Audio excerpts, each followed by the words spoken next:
तेलंगणाचं एक गाव. रात्रीचे जवळपास 11 वाजले होते.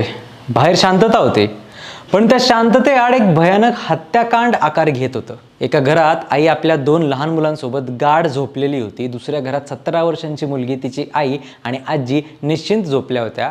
पण त्यांना कल्पनाही नव्हती की काही मिनिटात त्यांच्या घराचं दार ठोठावलं जाईल आणि त्या दाराच्या पलीकडे उभा असेल मृत्यू. सुडाच्या भावनेने आंधळ्या झालेल्या एका व्यक्तीने त्या रात्री जे केलं त्याने संपूर्ण तेलंगणाच नाही, अख्खा देश हादरून गेलाय.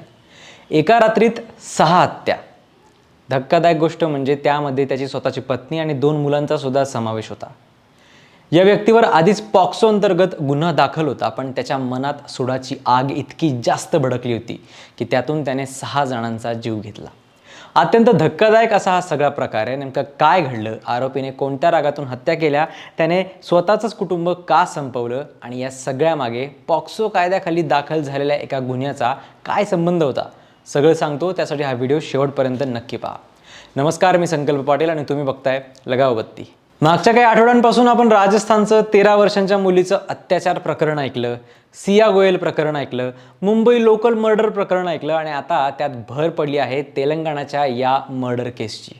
हे हत्याकांड क्रौर्याच्या बाबतीत वेगळ्याच पातळीवर जाऊन पोहोचलंय. ही घटना तेलंगणाच्या रंगारेड्डी जिल्ह्यातल्या देवालगुडा गावात घडली. पोलिसांच्या माहितीनुसार 35 वर्षीय राजू कुमार उर्फ राजकुमार याच्या विरोधात यावर्षी 16 मेला एका 17 वर्षांच्या अल्पवयीन मुलीच्या आईने पॉक्सो कायद्याअंतर्गत गुन्हा दाखल केला होता.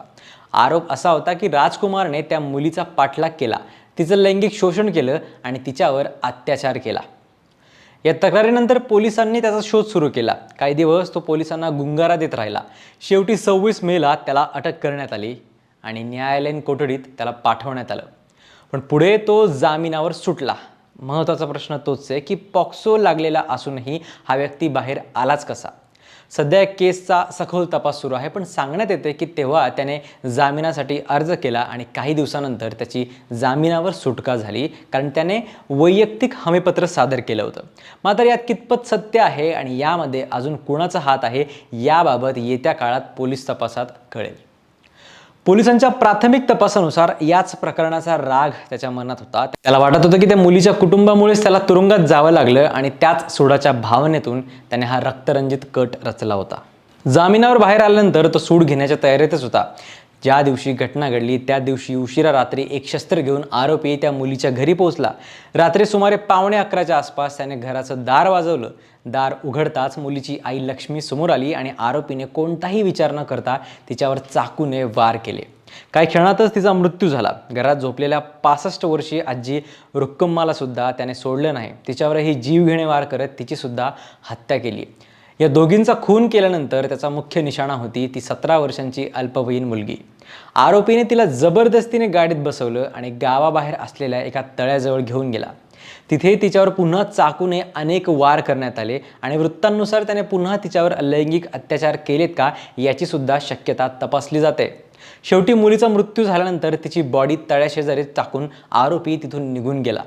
त्यावेळी फक्त घरात उपस्थित असलेल्या त्या मुलीच्या गतिमंद बहिणीला त्याने कोणतीही इजा केली नाही. पण हे प्रकरण इतकंच नाहीये. या हत्याकांडाचा सर्वात धक्कादायक भाग अजून बाकी होता. तक्रारदार कुटुंबाला संपवल्यानंतर आरोपी तिथून सरळ स्वतःच्या घरी गेला. तिथे त्याची पत्नी सरिता झोपली होती. पोलिसांच्या माहितीनुसार त्याने आधी पत्नीचा गळा चिरून तिची हत्या केली. त्यानंतर त्याने त्याच्या 2 मुलांकडे मोर्चा वळवला. 4 वर्षांचा परीक्षित आणि फक्त 1.5-2 वर्षांचा रुद्रावंशी, त्याची 2 मुलं, दोघेही गाढ झोपलेले होते. त्या निष्पाप मुलांनी अजून आयुष्य काय असतं हे सुद्धा पाहिलं नव्हतं, पण आरोपीने त्यांनाही निर्दयीपणे मारून टाकलं. या दोन्ही मुलांचा या संपूर्ण प्रकरणाशी कोणताच संबंध सुद्धा नव्हता, तरी सुद्धा त्याने स्वतःचं संपूर्ण कुटुंब संपवलं. एका रात्रीत 6 जणांचा जीव घेतल्यानंतर त्याने स्वतःच्या वडिलांना फोन केला आणि मी 6 जणांची हत्या केली आहे अशी कबुली त्यांना दिली. त्यानंतर तो कार घेऊन घटनास्थळावरून दूर निघून गेला. दुसऱ्या दिवशी या भयंकर घटनेची माहिती मिळताच पोलिसांच्या अनेक टीम घटनास्थळी दाखल झाल्या. दोन्ही ठिकाणांवरून पुरावे गोळा करण्यासाठी फॉरेन्सिक एक्सपर्ट्सना बोलवण्यात आलं. रंगारेड्डीचे वरिष्ठ पोलीस अधिकारी स्वतःच या तपासावर लक्ष ठेवून आहेत. काही वृत्तांनुसार आरोपीला ताब्यात घेण्यात आला असून त्याची चौकशी सुरू आहे, तर काही अहवालांमध्ये तो अजूनही फरार असल्याचं सांगण्यात येत आहे. त्यामुळे अधिकृत तपास पूर्ण होईपर्यंत यातल्या अनेक प्रश्नांची उत्तरं मिळणं बाकी आहे. पण पोलिसांचा प्राथमिक अंदाज असा आहे की पॉक्सो प्रकरणात अटक झाल्याचा आणि तुरुंगात जावं लागल्याचा राग त्याच्या मनात होता. त्याच सुडातून त्याने तक्रारदार कुटुंबाला संपवलं असावं आणि त्यानंतर स्वतःच्या कुटुंबाला सुद्धा जिवंत ठेवलं नाही. या प्रकरणानंतर अनेक गंभीर प्रश्न उपस्थित होत आहेत.